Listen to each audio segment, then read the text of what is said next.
মানব না কোনো বাধা, জীবনটা আমার আফসোস নেই আর, হোক না যা হবার। এলে জীবনে তুমি, জেলে নতুন আলো, জানি না কি হলো এই মন হারালো। ভালোবাসা ফিরে এলো,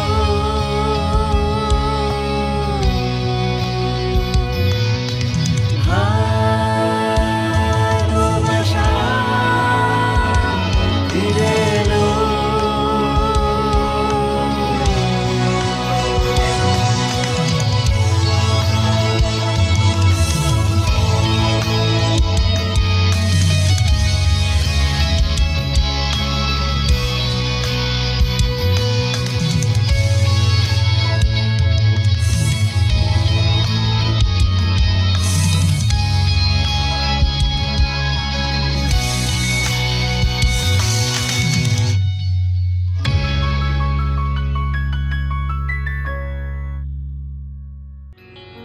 কামিল, কোথায় তুমি অসভ্য? কামিল,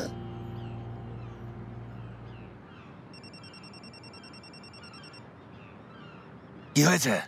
হ্যালো ভাইজান, শোনো, তোমাকে একটা কথা বলবো, তবে তুমি কিন্তু একদম ঘাবড়াবে না, কেমন? ও ইয়াদিগার, নাটক না করে যা বলবে বলো, অযথা আমাকে রাগিও না, বুঝেছ? ওই ভাইজান, তুমি রাগ করলেও আমি বলবো, না করলেও বলবো। ও ইয়াদিগার, কথা না বাড়িয়ে কি বলবে জলদি বলো।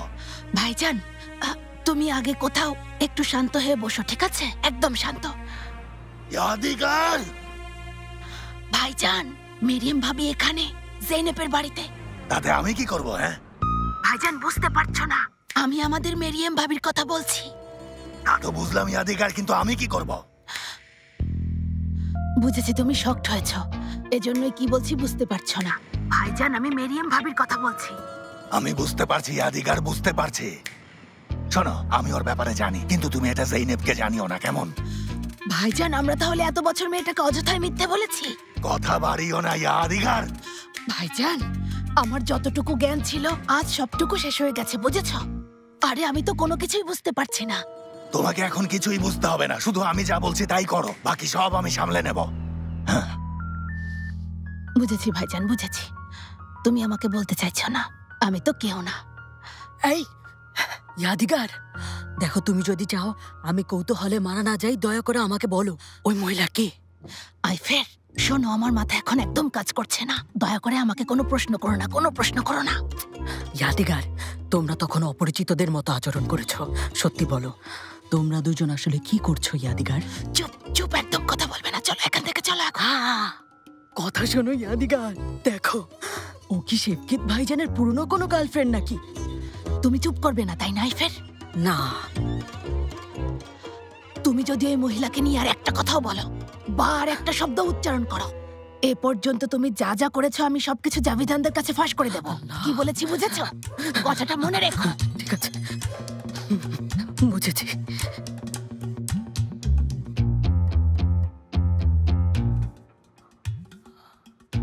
আরে আমার এমন কি গোপন বিষয় আছে যে ও ওদেরকে গিয়ে বলবে? উহ, আল্লাহ। সোনামণি, থ্যাংক ইউ মেরিয়াম ম্যাডাম, তবে এর আসলেই কোনো দরকার ছিল না, সত্যি। এটা তেমন কিছু না, একটা ট্র্যাডিশন মাত্র। খতনার অনুষ্ঠানে আপনাকে একেবারে শেষ সময় ইনভাইট করেছি, প্লিজ ম্যাডাম কিছু মনে করবেন না আপনি। আসলে অনুষ্ঠানটা বাবা আয়োজন করেছে, তাই এমন হয়েছে। মানে এমন চ্যালেঞ্জিং কাজ উনি পছন্দ করেন। একেবারে তেজি স্বভাবে। আমার বাবাকে আপনি চেনেন? কই না তো, এমন তো সব বাবাই। আমার বাবাও এমন ছিল, সবসময় চ্যালেঞ্জিং কাজ করতে পছন্দ করত। হ্যাঁ, তবে আমার বাবা একটু অন্যরকম, এই ধরুন একটু পাগল টাইপের। এখন তোমার কি খবর বলো? যদিও বুঝতে পারছি ছেলের খতনা নিয়ে তুমি অনেক ক্লান্ত হয়ে পড়েছ। সত্যি বলতে আসলে একটু ক্লান্ত, তবে কাজ শুরু করলে আমি স্বস্তি পাবো। কিন্তু আমার পরামর্শ যদি চাও তবে তুমি আপাতত বাড়িতেই থাকো, মানে সেলিম পুরোপুরি সুস্থ হওয়ার পর তুমি কাজে জয়েন করো। ঠিক আছে, তবে সেলিমের জন্য আমার বাড়িতে থাকার দরকার নেই। হাজার আন্টি আছেন, উনি আমার চাইতে অনেক বেশি অভিজ্ঞ, সেলিমের ভালো খেয়াল রাখেন। তুমিও তো একজন ভালো মা জেনেব। ধন্যবাদ ম্যাডাম, হওয়ার চেষ্টা করছি। আসলে আমি তো মা ছাড়া বড় হয়েছি, তাই আইডল হিসেবে আমার সামনে কেউ ছিল না। তবে এখন একটু একটু করে সব শিখে নিচ্ছি। কোথায় যেন পড়েছি আমি, মা হারা বাচ্চারা নাকি খুব ভালো বাবা মা হয়। মানে মায়ের অভাবে বড় হওয়ার কারণে ওরা অন্য বাবা মার তুলনায় অনেক বেশি কেয়ারিং আর ইমোশনাল হয়। হয়তো হয়তো তাই। দুঃখিত, আমি আপনাকে সব কি কথা বলছি।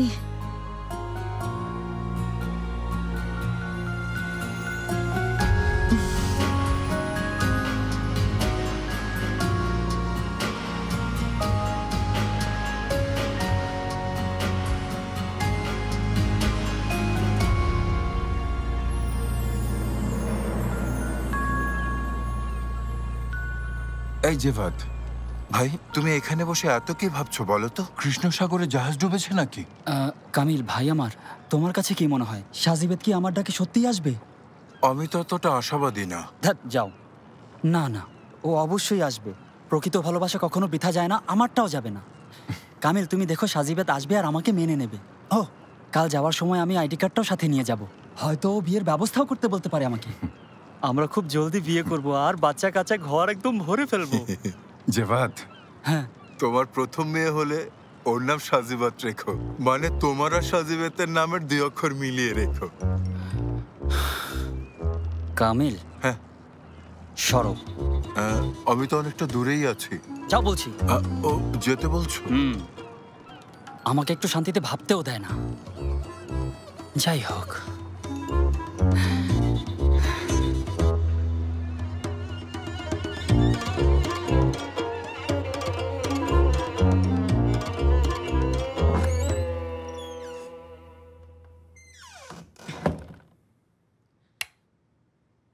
সাজিবেদ, 1 ঘন্টা ধরে দরজায় কড়া নাড়ছি, কেন তুমি খুলছো না?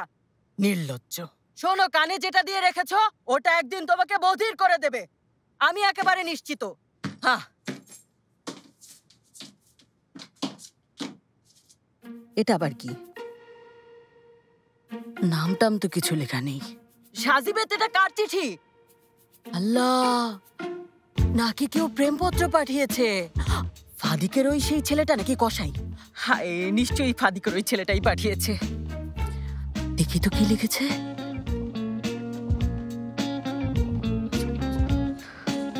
তোমার মিষ্টি কণ্ঠস্বর, অতুলনীয় লাবণ্য, কোমল মসৃণ ত্বক, লম্বা কাঠামো, ঢেউ খেলানো চুল, মায়াবী চোখের সামনে আমি সত্যি খুব নগণ্য, খুব ক্ষুদ্র আর তুচ্ছ, ভালোবাসায় কাতর এক আহত প্রেমিক পাখি। হায় আল্লাহ, নাকি এই চিঠিটা কেউ আমাকেই পাঠিয়েছে? হ্যাঁ, এ তো আমাকেই পাঠিয়েছে, এজন্যই তো আমার বর্ণনা লিখেছে। এখন যদি আমি কোনোভাবে জানতে না পারি এই চিঠিটা কে পাঠিয়েছে, আমি পাগল হয়ে যাব। সাজিবেদ, আমি একটু বাইরে যাচ্ছি, তুমি বাসায় থাকো। কে জানে শুনেছে কিনা। লাইটটা বন্ধ করে যাই। এই ইয়াদিগার, তুমি কোথায়? হ্যাঁ, ইয়াদিগার, এদিকে এসো। কি ব্যাপার, কি হয়েছে আইফের? ইয়াদিগার, একটা চিঠি এসেছে। ওই আমার কাছে এসেছে? সম্ভবত আমার কাছে। ওই কে পাঠিয়েছে দেখি? কোনো নাম লেখা নেই ইয়াদিগার, কে জানি না। এটা আবার কেমন চিঠি? কাগজের রং দেখে বুঝছো না এটা প্রেমপত্র? ওই এটা তুমি কি বলছো আইফের? ওই মায়াবী চোখ, মিষ্টি কণ্ঠস্বর, লম্বা কাঠামো আর কোমল মসৃণ ত্বক। হায়, কত সুন্দর ভাবে মসৃণ ত্বকের বর্ণনা করেছে। আইফের, আমি একদম নিশ্চিত এই চিঠি তোমাকেই কেউ দিয়েছে। ফাদিককে যদি দিত তাহলে লম্বা কাঠামো কথাটা লিখতো না। কি আর বলবো, ফাদিক তো আমারই মেয়ে ইয়াদিগার, আমি ওকে জন্ম দিয়েছি, কিন্তু একদম খালার মতো খাটো হয়েছে। এই ইয়াদিগার, এখন এসব কথা ছাড়ো তো, এর চেয়ে বলো আমি এখন কি করব, কিভাবে এই বিষয়টা নিয়ে এগোবো, কিভাবে দেখা করব, কিভাবে সবকিছু শুরু করব। ওই তুমি তো দেখছি দেখা করার জন্য একদম পাগল হয়ে গেছে। এই আদিগার, বিষয়টা তা না। প্রেমপত্র পাওয়াটা এক অন্যরকম অনুভূতি। অবশ্য তুমি সেটা বুঝবে না। শোনো আইফের, আমিও জীবনে অনেক প্রেমপত্র পেয়েছি, আমাকে তোমার আর বোঝাতে হবে না। ইয়াদিগার, রাগ করো না, আমি তো রসিকতা করেছি। সত্যি, আমার উপর তুমি রাগ করো না ইয়াদিগার। হ্যাঁ, আল্লাহ তোমার মনের আশা পূরণ করুক, তোমাদের বিয়ে হোক, আমি এই দোয়াই করি। তুমি এত দূর ভেবো না ইয়াদিগার। একটা মেয়েকে অনেকেই বিয়ের প্রস্তাব দেয়, কিন্তু স্বামী একজনই। আরে আমি এখনো এখানে দাঁড়িয়ে আছি কেন বলো তো? আমাকে গিয়ে এখন কত কাজ করতে হবে। আমি এখনই বাড়ি চলে যাই, কাল কোন ড্রেস পরবো রেডি করতে হবে। আমি গেলাম তাহলে। যাও, আরে একটু আস্তে ধীরে যাও আইফের, যেভাবে যাচ্ছ তাতে তো বাড়িটা ভেঙে যাবে। পাগল একটা। আমিও যাই, হাতের কাজগুলো গুছিয়ে ফেলে। তুমি আমাকে অনেক মিস করেছো না বাবা? এসো, তোমাকে আদর করি, তোমার ঘ্রাণ নেই। আহ আহ ওরা কি তোমাকে এখানে ব্যথা দিয়েছে বলো তো বাবা? ওরা তোমার সাথে মজা করেছে তাই না? অনেক হয়েছে, এবার থামো তো। এটা নিয়ে এত বাড়াবাড়ি করো না। তুমি দেখেছো বাবা, তোমার মা তোমাকে আমার সাথে কথা বলতেও দিচ্ছে না। আচ্ছা, ওয়াশরুমে যাচ্ছি আমি। ফ্রেশ হয়ে রাতের ড্রেস পরে আসি, ততক্ষণ তোমরা দুজন না হয় তোমাদের মনের কথা বলতে থাকো, তবে এরপর কিন্তু ঘুমোতে হবে, কেমন? ঠিক আছে।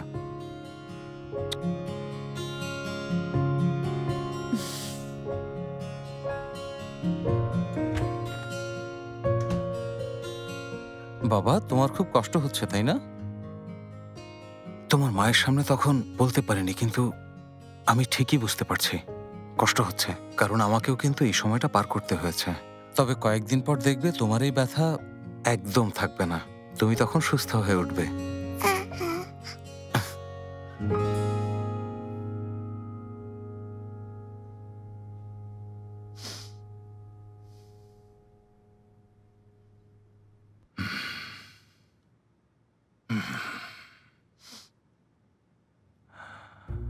আমার উপর রেগে আছো? অবশ্যই রেগে আছি।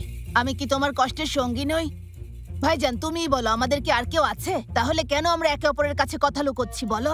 আরে ওই বিষয়টা আর এই বিষয়টা সম্পূর্ণ আলাদা। ওই কিভাবে এই দুটো বিষয় আলাদা হয়? আমি যদি মুখ খুলতাম কি হতো? যদি তোমাকে ওই সময় ফোন না করে আমি ওর সাথে বেশি কথা বলতাম, কি হতো তা কি ভেবে দেখেছো? তুমি মেরিয়ামকে কিছু বলেছো? আমি কি বলবো ভাইজান, ওকে ওখানে দেখে আমি তো একেবারে পাথর হয়ে গিয়েছিলাম। ও ওখানে গেছে কেন? কিছু জানতে পেরেছো? আমি কিভাবে জানবো বলো? আমি তো ওকে ওখানে দেখা মাত্রই পালিয়ে এসেছি। পালাবে না ইয়াদিগার, প্রয়োজন নেই। ভান করো তুমি ওকে চেনো না। তাছাড়া মেরিয়ামের সাথে আমার একটা চুক্তি হয়েছে। ওই ওর সাথে চুক্তি? হ্যাঁ। ওই জেদি মেরিয়ামের সাথে? কি চুক্তি করেছো? চুক্তি করেছি মেরিয়াম জেইনেবকে অতীতের কথা কিছুই বলবে না, আর আমি ওকে জেইনেবের সাথে দেখা করতে বাধা দেব না। আচ্ছা, তুমি জেইনেবের কাছে আবারও লুকোবে, তাই তো? এছাড়া আর কি করবো ইয়াদিগার? এটা তোমার প্রথমেই ভাবা উচিত ছিল। আমি ভেবেছিলাম তুমি শুধু তোমার মুখ বন্ধ রাখো। ভাইজান, এমন করো না তুমি। ওর প্রতি তুমি এমনিতেই অন্যায় করেছো, আমাকেও এই অন্যায়ের অংশীদার বানিয়েছো ভাইজান। আচ্ছা, আমি না হয় চুপ থাকবো, কিন্তু তুমি কিভাবে বাবা হয়ে মেয়ের কাছে এটা লুকোচ্ছ? দেখো, মেরিয়াম ভাবি যেহেতু ফিরে এসেছে, চলো জেনেবকে সব বলি, আর আমরা এই মিথ্যের অবসান ঘটাই। ওকে একদমই ভাবি বলবে না, ওই মহিলা জেনেবের মা হতে পারে না। তুমি বললেই হবে? হ্যাঁ, স্বামী সন্তানকে ছেড়ে যে নারী অন্যের হাত ধরে চলে যায়, সে আর যাই হোক কখনোই কারো মা হতে পারে না। বুঝতে পেরেছো? এটা মনে রেখো। ও তবু ওর মা। চুপ করো। আশা করি তোমাদের দুজনের কথা শেষ হয়েছে।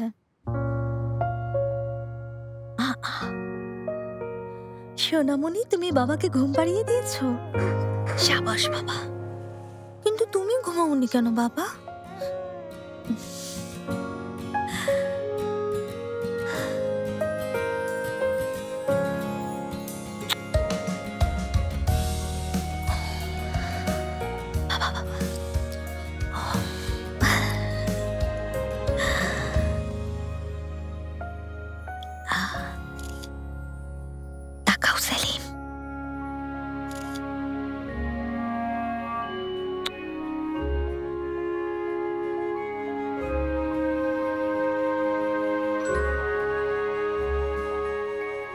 তুমি ঠিকই বলেছো ফাতি, ছবিতে আমাদের তিনজনকে একসাথে সত্যি খুব সুন্দর দেখায়।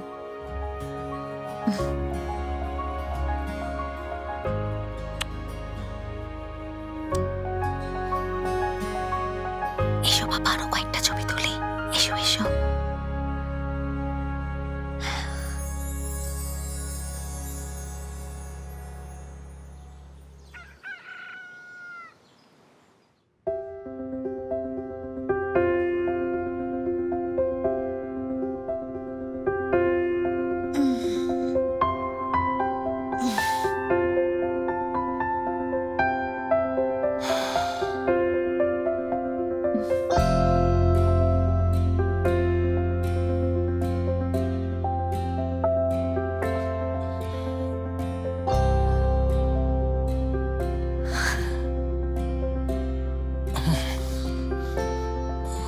মর্নিং। কি? Good morning. তুমি অসুস্থ? কেন অসুস্থ দেখাচ্ছে? শরীর তো ঠান্ডা, জ্বরও নেই। সকাল সকাল তুমি আমাকে অসুস্থ বলছো কেন? জানি না, আমরা এক বিছানায়, তাই তোমার তো এতক্ষণে আমাকে লাথি মেরে নিচে ফেলে দেওয়ার কথা। আল্লাহ। সত্যি সুস্থ আছো? হ্যাঁ, ওটা অতীত হয়ে গেছে। হয়েছে, ওঠো, রেডি হয়ে নাও।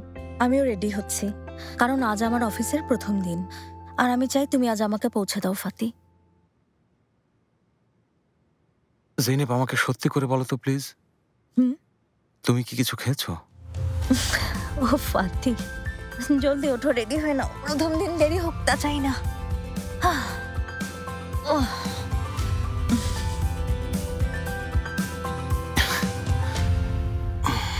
অনেকদিন পর পিঠে ব্যথা করছে না। দেখেছো কত বেলা হয়েছে, ওরা এখনো ওঠেনি। মম, আমরা উঠে পড়েছি।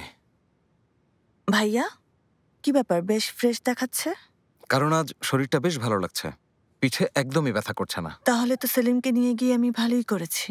ও, তুমি ওকে নিয়ে গেছো? হ্যাঁ, কারণ দেখলাম তোমরা দুজন সদ্য খতনা হওয়া বাচ্চাটার উপর প্রায় উঠে পড়েছিলে, তাই ওকে বাঁচালাম। Thank you very much, my sweet little sister. Good morning ভাবি। জৈনেব, তোমাকে খুব সুন্দর দেখাচ্ছে, একেবারে ওয়ার্কিং লেডিদের মতো। থ্যাংক ইউ দাদিমা, কিন্তু আমার কেন যেন খুব অদ্ভুত লাগছে। অবশেষে তুমি তাহলে এই কথাটা বুঝতে পারলে। তুমি মুকাদ্দেসের কথা একদম কান দিও না জৈনেব মামুনি, তোমাকে সুন্দর দেখাচ্ছে। অফিস তো আর সৌন্দর্য দিয়ে চলবে না। তুমি ঠিক বলেছো মুকাদ্দেস, সৌন্দর্য দিয়ে না, অফিস বুদ্ধি দিয়ে চলে। তুমি নার্ভাস হইও না দাদুমণি, আমাদের বিশ্বাস তুমি অবশ্যই সফল হবে। তুমিও একজন শেখের জিজাদে, ভুলে যেও না। চিন্তা করবেন না, আশা করি আমি শেখের জিজাদে পরিবারকে ছোট করব না। কি যে বলো জৈনেব, এর জন্য কি লোকের অভাব আছে?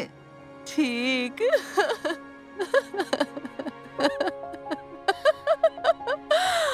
আসলেই। শোনো, তুমি এসব নিয়ে একদম ভেবো না ভাবি, আমি শিওর, দেখো তুমি প্রথম দিনেই বাজিমাত করে দেবে। কি? তুমি কি আমার প্রশংসা করলে? জৈনেব শোনো, তুমি একদম রিল্যাক্স থাকো, যাই হোক না কেন আমরা তোমার পাশে আছি। অনেক ধন্যবাদ।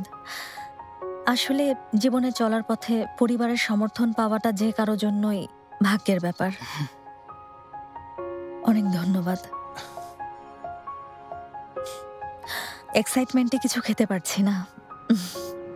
ও রেস, আজকের দিনটা আমাদেরকে ছুটি দিন প্লিজ প্লিজ প্লিজ। কালকে আবার আমরা কাজ করব। আরে আমি বুঝলাম না কেন তোমরা একসাথে সবাই ছুটি নিতে চাইছো। মামা অনুরোধ করছে, শুধু আজকের দিনটা আপনি আমাদের সবাইকে ছুটি দিন। বিশ্বাস করুন, একদিন আপনার তেমন কোনো ক্ষতি হবে না। এই ওরহান, ছুটি তো আমাদের দরকার, তোমার না। আমি তোমাদের সাহায্য করছি। আরে আজ তোমরা সবাই এত ছুটি ছুটি ছুটি করছে কেন? হ্যাঁ দেখো, তোমরা এমন করলে কিন্তু পরে আমরা আর সমুদ্রে মাছ পাবো না। এমনিতেই গতকাল কিন্তু তোমরা বোট নিয়ে অন্যদিকে চলে গিয়েছিলে, আমি কিন্তু সেটা একদম ভুলিনি। না, কোনো ছুটি হবে না। রেস, আমরা আপনাকে কথা দিচ্ছি, আজ ছুটি দিলে আমরা দিনরাত কাজ করে তা পুষিয়ে দেবো। সত্যি বলছি, সত্যি। কোনো ছুটি হবে না। বোঝার চেষ্টা করুন। রেস, মাত্র একদিন অনুমতি দিন, অনুমতি দিন, অনুমতি দিন। আগামীকাল আবার কাজ করব। বোঝার চেষ্টা করুন। সবাই বোট থেকে নামো, তোমাদের একজনকে আমি এখানে দেখতে চাই না। ঠিক আছে, ঠিক আছে। অনেক ধন্যবাদ মামা। আমি কথা দিচ্ছি মামা, আগামীকাল আমরা সবাই ডাবল ডাবল কাজ করব, বেশি বেশি মাছ ধরবো, বোট মাছে ভরে ফেলবো। দেখবেন মামা। তোমরা বেরিয়ে যাও বলছি। এখনই যাচ্ছি, এখনই যাচ্ছি। চলো চলো চলো চলো চলো। সব কটা বদমাস।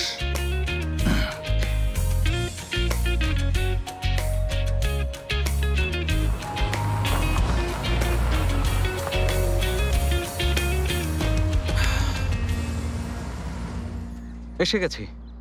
কোথায় এলাম? এটা তো মেরিয়াম ম্যাডামের অফিস না।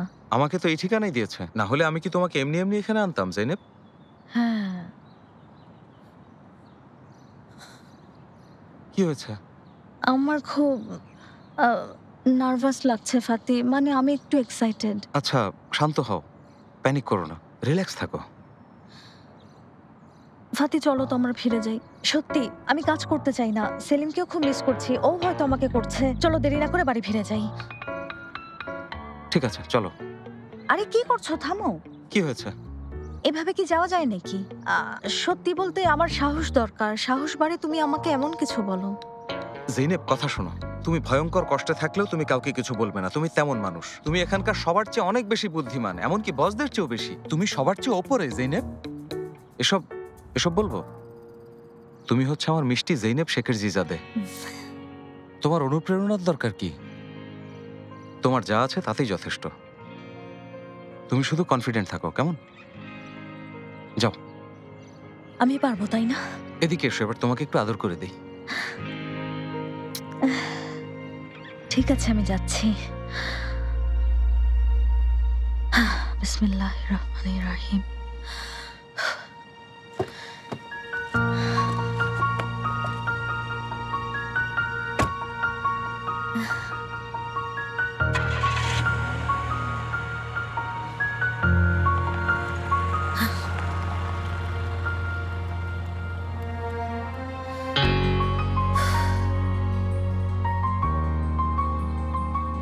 এক সেকেন্ড ম্যাডাম, আপনি কোথায় যাচ্ছেন?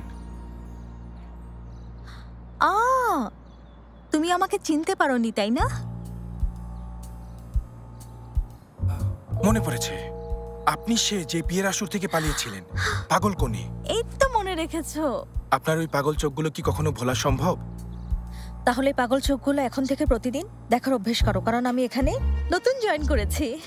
তাই নাকি? আই এম সরি ম্যাডাম, আমার কাছে এমন কোনো ইনফরমেশন নেই, তাই ভেতরে যেতে পারবেন না। দয়া করে আপনি এখন চলে যান। তোমার নাম কি? বুলেন্ট। বুলেন্ট, তুমি কি আমার কাছে টাকা পাও? আমি কেন তোমার কাছে মিথ্যে বলবো?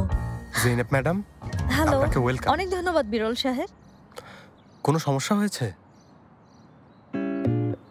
না না, কোনো সমস্যা নেই। আমি আসলে আজ প্রথম এলাম তো, তাই বুলেন্টের কাছে আমার রুমটা কোন দিকে সেটাই জানতে চাইছিলাম। চলুন আমি আপনার রুম দেখিয়ে দিচ্ছি। অনেক ধন্যবাদ। আসুন। আচ্ছা আমি আসি। জি ম্যাডাম। চলন্ত দরজায় আমার ভয় করে।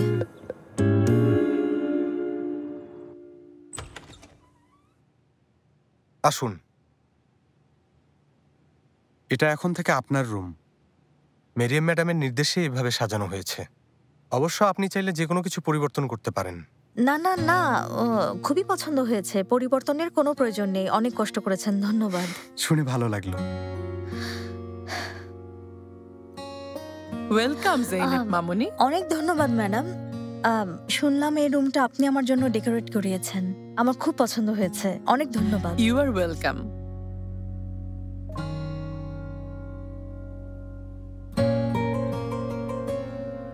এই ফ্রেমটাতে তোমার হাজবেন্ডের আর এটাতে তোমার ছেলে সেলিমের ছবি রেখো, তাহলে ওরা তোমার সাথেই থাকবে।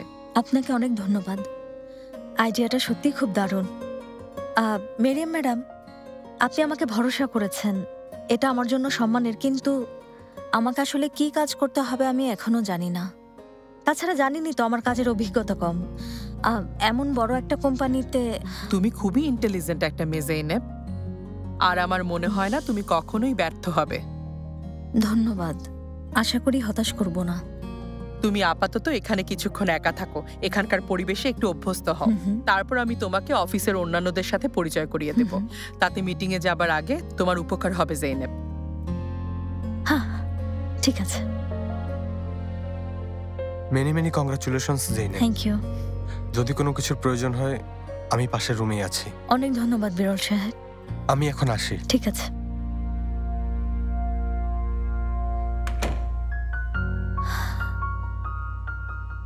উফ, কি আশ্চর্য, প্রথম দিনে কেউ মিটিং রাখে।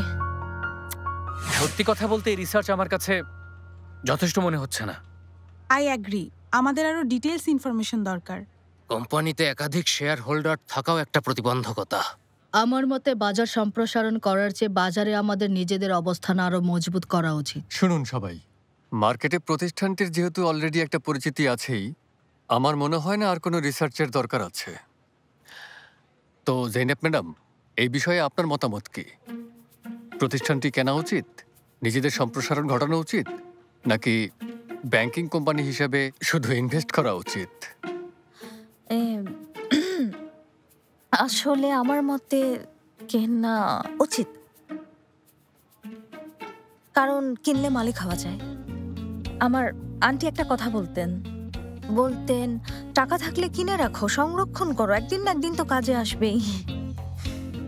এত বড় কোম্পানি নিশ্চয়ই আপনার আন্টির বলা নিয়মে চলবে না, তাই না? আসলে জেইনেব ম্যাডাম আমাদের সাথে আজই জয়েন করেছে। বিরল সাহেব, এক মিনিট, আমি বলছি। নিঃসন্দেহে আমার আন্টির বলা নিয়মে এত বড় কোম্পানি চলবে না। আচ্ছা, আমি কি আপনার নামটা জানতে পারি? সিনান, আমার নাম সিনান। সিনান সাহেব, আমি বোঝাতে চাইছি এই প্রতিষ্ঠানটি কিনে আমরা আমাদের হোল্ডিংয়ের মালিকানাধীন অন্যান্য সংস্থার সাথে যৌথভাবে কাজ করে আমরা নতুন একটা বাজার তৈরি করতে পারি। এই প্রতিষ্ঠানটি একচেটিয়াভাবে মহিলাদের অন্তর্বাস নিয়ে কাজ করে। এক্ষেত্রে জেনেব ম্যাডাম, আপনি কিভাবে অটোমোটিভ, এনার্জি বা ফ্যাক্টরিং কোম্পানিকে ব্যবহার করে এই শিল্পের একটা বাজার তৈরি করতে পারবেন বলে মনে করছেন? বর্তমান বিশ্বের জনসংখ্যা প্রায় 7 বিলিয়ন।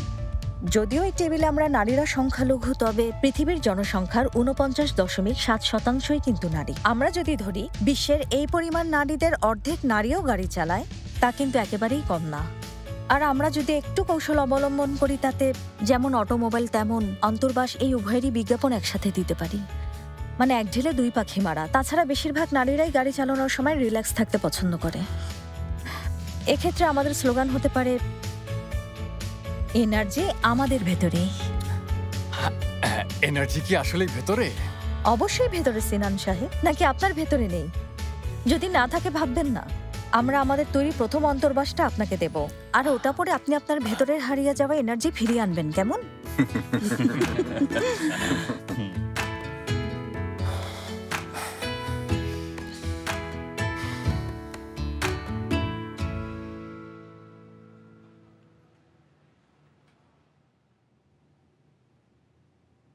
Good, very good.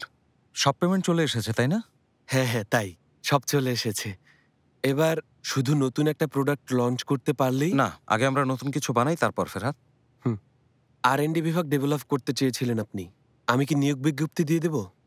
না, সবার আগে আমরা লোন পরিশোধ করব, আর তারপর নতুন লোক নিয়োগ করব। আমরা কাউকে আশাহত করতে চাই না ফেরহাদ, ঠিক আছে? হ্যাঁ, ঠিক বলেছেন। তাই এখনই এই টাকার একটা বড় অংশ লোন পরিশোধের জন্য দাও। আচ্ছা ঠিক আছে, আপনি শুধু পেপারগুলোতে সিগনেচার করে দিন, বাকি কাজ আমিই করছি। ঠিক আছে, তাহলে জলদি করো। আমি এখনই পেপার রেডি করে আনছি। আচ্ছা। অবশেষে একটু স্বস্তির নিঃশ্বাস ফেলতে পারছি। এরপর সব ঠিক হবে।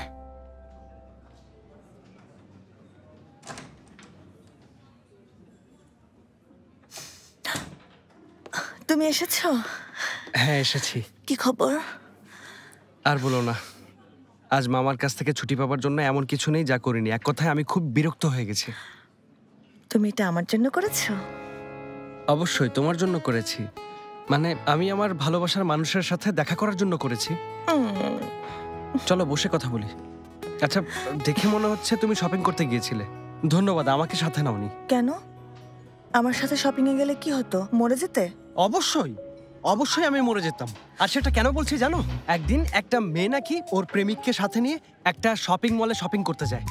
তারপর ওই মেয়েটা 7 ঘন্টা ধরে কেনাকাটা করে, কিন্তু এতে ওই ছেলেটা খুব বিরক্ত হয়। সহ্য করতে না পেরে ওই শপিং মলের ওপর থেকে লাফ দিয়ে মারা যায়। বিশ্বাস হচ্ছে না তো? এটা একেবারে সত্যি ঘটনা, কিন্তু বলে দিলাম। শোনো, আমরা ছেলেরা আসলে এটাকে এক ধরনের নির্যাতন বলে মনে করি। আচ্ছা হয়েছে, এবার থামো তুমি।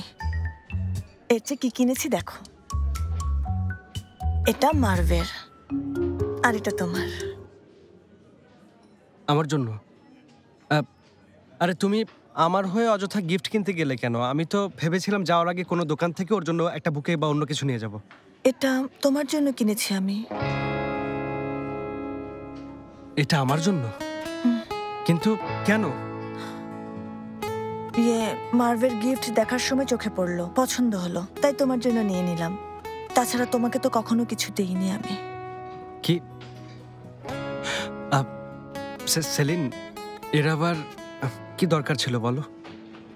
দেখো আমার খুব অস্বস্তি লাগছে, মানে খুব লজ্জা লাগছে। আমিও তো তোমাকে কিছু দেইনি। ওরহান, তুমি আমার জন্য অপমানিত হয়েছো, বাবার মুখোমুখি হয়েছো। তোমার জন্য কিছু করতে দাও। খোলো। দেখো সত্যি বলছি, বিষয়টা আমার কাছে মোটেও ভালো লাগছে না। আমি তোমাকে বলছি, এটাই প্রথমবার আর এটাই শেষবার, কেমন? আমি এটা কি সেলিন?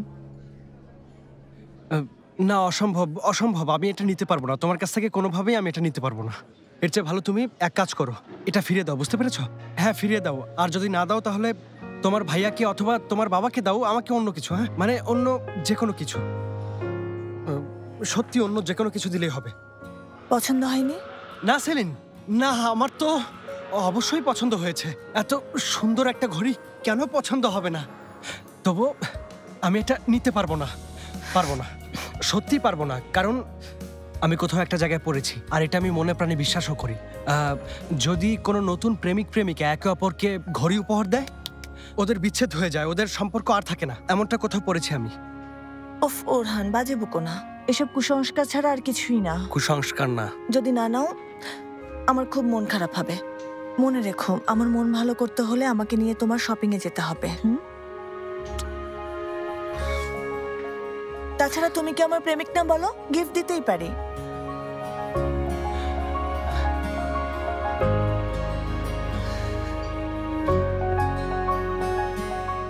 আমি তোমার প্রেমিক, তাই তো? তোমার ফোন বাজছে। কথাটা আরেকবার বলবে? তোমার ফোন বাজছে। আরে সেলিন, এটা না, এর আগে যেটা বলেছিলে সেই কথাটা আরেকবার বলো। গিফট দিতেই পারি। আরে না, এটা না সেলিন। জেফাত, এই জেফাত, তুমি ফোন করার জন্য আর কোনো সময় পেলে না? ওরহান ভাই, তোমার একটু সাহায্য দরকার। আচ্ছা ঠিক আছে, ঠিক আছে, আমি তোমাকে সব ধরনের সাহায্য করব। তুমি এখন ফোন রাখো। হ্যাঁ উফ আদিক, আজ যদি আমার পারফরমেন্স দেখতি। আজ আমি মিটিং এর সবাইকে পুরো তাক লাগিয়ে দিয়েছি। এমন ভাবে ম্যানেজারের কথার আমি জবাব দিয়েছি যে সবাই মুগ্ধ হয়ে গেছে। মোট কথা প্রথম দিনই বাজিমাত করে দিয়েছি। সো এটা সেলিব্রেট করা দরকার। তুই তাড়াতাড়ি চলে আয়, কেমন? তোকে ঠিকানা এসএমএস করছি। তাহলে এখন রাখছি, বাই বাই। হ্যালো ম্যাডাম, আপনার একজন গেস্ট এসেছেন। আমার গেস্ট এখানে? আচ্ছা পাঠিয়ে দাও। আসুন।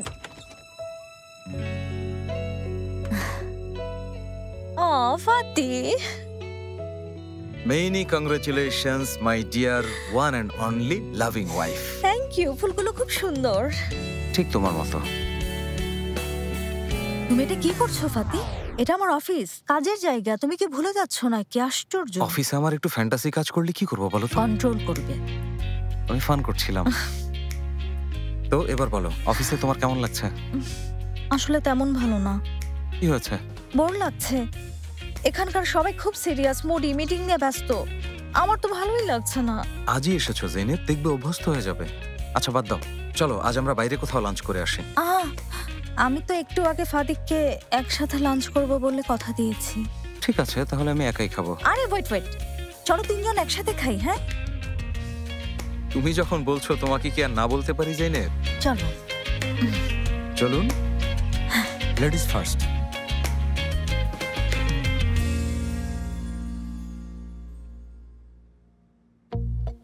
আইফের, সত্যি করে বলো, তুমি কি এখন এই চিঠির মালিকের সাথে দেখা করতে যাচ্ছ? হ্যাঁ। আরে না, তুমি এসব কি বলছো? কে জানে, তুমি যেভাবে লাল নীল রঙে সেজে এসেছো তাই বলছি আর কি। কি যে বলো তুমি ইয়াদিগার, আমি তো সবসময় এমন ভাবেই থাকি। আজ একটু অন্যরকম ড্রেস পরেছি। ওই আমি তোমার ড্রেসের কথা বলছি না, আমি তোমার চোখের মেকআপের কথা বলছি। তুমি তোমার চোখে এত কালো মেকআপ করেছো কেন? আমার চোখ তো সবসময় এমনই, তুমি কি তা জানো না? একেবারে সুরমা লাগানো চোখের মতো। আমি তো শুধু ওদেরকে একটু মেকআপ করেছি, এতটুকু, আর কিছু না। ওই আমি এসব বিশ্বাস করি না। ওই চিঠির লোকটার কাছে যাচ্ছ কেন, স্বীকার করছো না? ঠিক আছে ইয়াদিগার, তোমাকে আমি মিথ্যে বলবো না। বাসা থেকে বের হওয়ার পর থেকে আমার মন শুধু চাইছে যাই একবার দেখে আসি।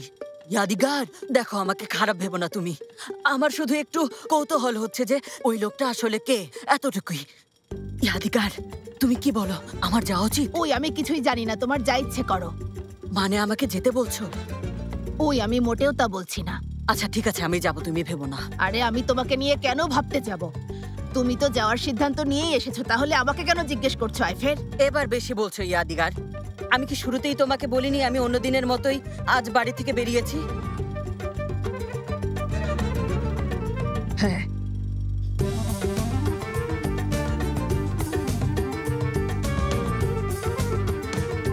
এটা হলো আমাদের স্পেশাল একটা মেনু।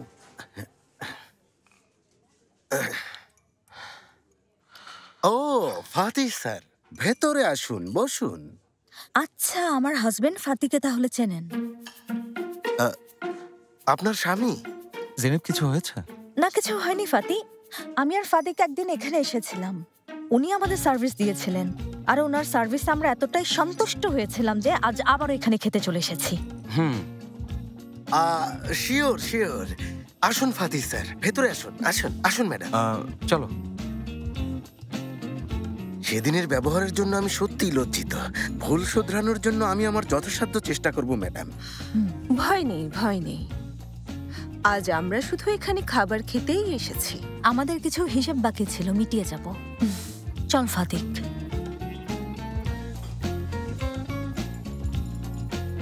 জেনেব কি হয়েছে? না, কিছুই হয়নি ফাতি। এই টেবিলে বসবো? বসো, সমস্যা নেই। আচ্ছা, এখানে এসো। Thank you so much. Sir, কোটটা দিন, আমি রেখে আসি। কোনো প্রয়োজন নেই, আপনাদের রেস্টুরেন্টটা যথেষ্ট গরম না, আমাদের ঠান্ডা লাগছে।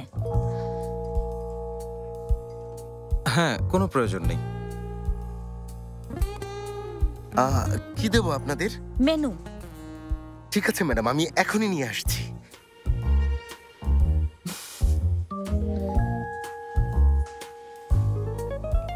জেনেব, তুমি ঠিক আছো?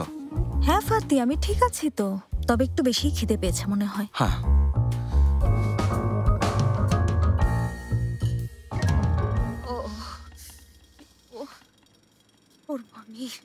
কি বলবো?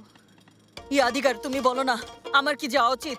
হ্যাঁ ইয়াদিগার বলো না, আমি যাবো কি যাব না?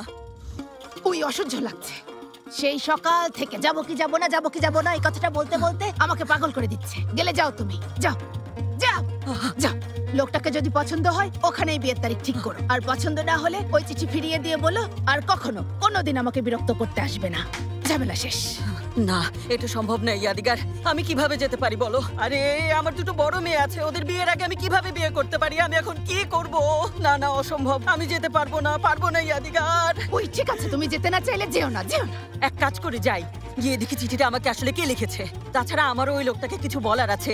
সত্যি দেখা হলে বলবো, ভাই শুধু শুধু তুমি আমার পিছনে ঘুরছো কেন? চিঠি বা লিখছো কেন? তুমি যাও, এই চিঠি অন্য কাউকে দিয়ে দাও, আর কখনো লিখবে না, আর কখনো আমার সামনে আসবে না। কি বলো, আমি যাবো না কি যাবো না? যাবো কি যাবো না বলো না ইয়াদিগার, দয়া করে আমাকে বলো আমি কি করব? আমি কি যাবো না কি যাবো না? আমাকে বলো না তুমি। হ্যাঁ, চুপ করে এখানে বসো তো, মাথা ধরেছে। কি করব তাহলে? আচ্ছা ঠিক আছে, যাও যাও, যেতে চাইছো যখন যাও, কিন্তু দূরে দাঁড়াবে, একদম ওর সামনে যাবে না, ঠিক আছে? দেখে এসো লোকটা কে, দেখতে কেমন, সুন্দর না কুচ্ছি? ইয়াদিগার, ভাইজান এত জলদি ফিরলে যে? আজ বোটের সবাইকে ছুটি দিয়েছে, ওরা সবাই চলে গেছে, তাই আমিও বাড়িতে বিশ্রাম নিতে এলাম। ও খুব ভালো। আইফের, হ্যাঁ তোমার চুল এমন কেন? কোনো বিয়েতে যাবে? না তো। হ্যাঁ, একটা কাজে যেতে হবে। আসলে আমার তেমন কোনো সুন্দর ছবি তোলা নেই তো ভাইজান। এজন্যই ভাবছি স্টুডিওতে গিয়ে একটা সুন্দর ছবি তুলে আসবো। কে জানে কখন কোন কাজে আসে, তাই না ভাইজান? কিন্তু তোমার মাথা দেখে মনে হচ্ছে মাথার উপর আরেকটা মাথা লাগানো, একেবারে এক তলার উপর দ্বিতীয় তলা। ওই ভাইজান, এভাবে কেউ কাউকে বলে মেয়েটার মন খারাপ হবে। এজন্য টাকা খরচও করেছে। আল্লাহ তুমি ওকে বুদ্ধি দাও। আজকের পর থেকে নিজের প্রতি যত্নশীল হওয়ার সিদ্ধান্ত নিয়েছি ভাইজান। যেভাবেই হোক আমি নিজেকে ফিট করব। তুমি এসব পাগলামি মুকাদ্দেসের কাছ থেকে শিখেছো, তাই না? এখন থেকে তোমরা কেউ ওই বাড়িতে আর যাবে না, ওই মহিলার সাথে দেখা করবে না, বুঝেছ? কখনো না। যাও, যা নিয়ে আসো।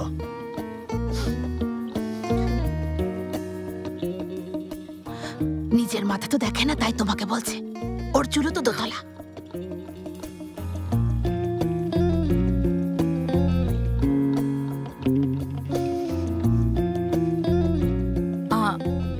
শক্তি অহেতুক অনেক ভয় পেয়েছিলাম।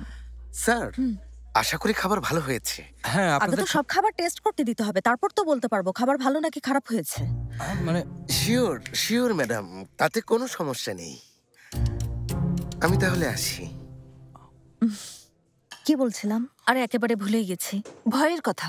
হ্যাঁ, অহেতুক মিটিং নিয়ে ভয় পাচ্ছিলাম, কিন্তু কিছুই হয়নি। জেইনেব, তোকে এভাবে দেখে আমি সত্যি খুব খুশি হয়েছি।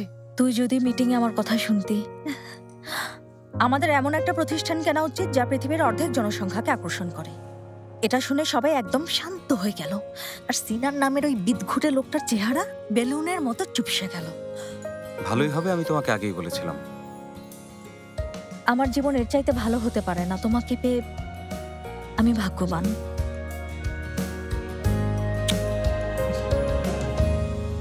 আমিও অনেক ভাগ্যবান। হায় আল্লাহ, আমি তো ইমোশনাল হয়ে পড়ছি। তোদের একসাথে দারুণ লাগছে। ফাদিক, তোর চোখে কি পানি নাকি? আরে না, ধুলো পড়েছে। আরে দেখছিস না এখানে কত ধুলো, অসহ্য লাগে। আপনাদের আর কিছু দেবো স্যার? বিল নিয়ে আসুন প্লিজ। বিল আনবো? আচ্ছা, এখনই নিয়ে আসছি, এখনই। কি বের করছো জেনেব? বিল আমি দেব। সমস্যা নেই, আমি দিয়ে দেবো। অসম্ভব, এটা আমি দেব। অ্যাকচুয়ালি তোমার কার্ড দিয়ে আমি বিল পেমেন্ট করবো ফাতি, কারণ এই মুহূর্তে আমার কাছে কোনো টাকা নেই। তবে বেতন পাওয়ার পর তোমার এই লোন আমি সাথে সাথে শোধ করে দেব। আচ্ছা, কোনো সমস্যা নেই, তাহলে তুমিই দাও। আরে ডেজার্ট খাবো না? চল খাই। না, খাবো না, ওজন বেড়ে যাচ্ছে। এদিকে দিন, এদিকে দিন। আমি বুঝি না এরা কেন বিলটা সবসময় ছেলেদের কাছে দেয়। এমনি। হ্যাঁ, একটা আস্ত গরুর দাম।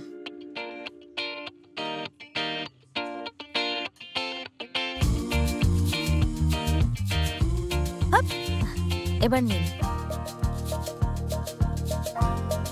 কি হয়েছে? লোকটাকে বিরক্ত করছো কেন? আরে না ফাতি, একটু ফান করছে, আর কিছু না।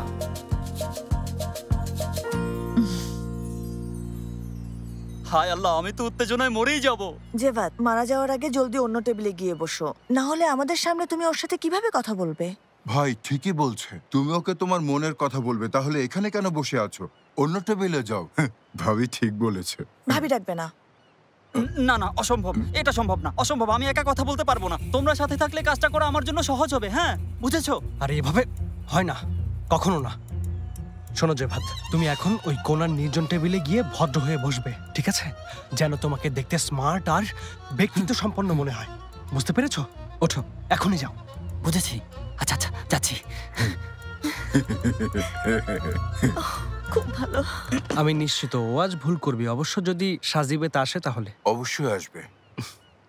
আমি শিওর ও আসবে না। আসবে। আমি বললাম তো কামিল, ও আসবে না। তুমি এখানে লিখে রাখো, আমি বলছি ও আসবে। আমি বলেছি আসবে না মানে আসবে না। ওরহান বলছি তো। এসো তাহলে বাজি ধরি। নাও ধরো। আর থামো। যে হারবে সে বিজয়ীকে ঠিক এমন একটা জায়গায় বুফে ব্রেকফাস্ট খাওয়াবে, কেমন? রেডি থাকো। হ্যাঁ, তুমিও। তোমরা এসব কি করছো? জেভাত আর সাজিবেদের সম্পর্ক নিয়ে তোমরা বাজি ধরছো, এটা খুব খারাপ। খারাপ কি? আমার কাছেও খারাপ লাগছে না। থামো, আমি খাবার অর্ডার করছি। খুব ভালো, ধন্যবাদ ভাবি। লোকটাকে কে জানে?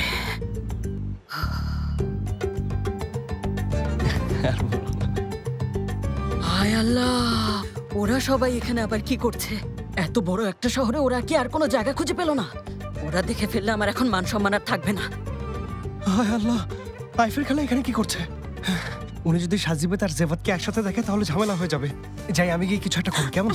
আরে আইফের খালা, আইফের খালা, তুমি এখানে কি করছো? হ্যাঁ, কেন এসেছো এখানে বলো তো? ব্যাপারটা কি? তুমি আমাকে এই প্রশ্ন করছো কেন? আমি কি কখনো এখানে চা খেতে আসতে পারি না? আরে চিৎকার করছো কেন খালা? দেখো দেখো দেখো, আমরা সবাই এখানে এসেছি। কামিল, সেলিন, আমরা সবাই একসাথে এখানে চা খেতে এসেছি। তুমি কোথায় যাবে? বিয়ের অনুষ্ঠানে?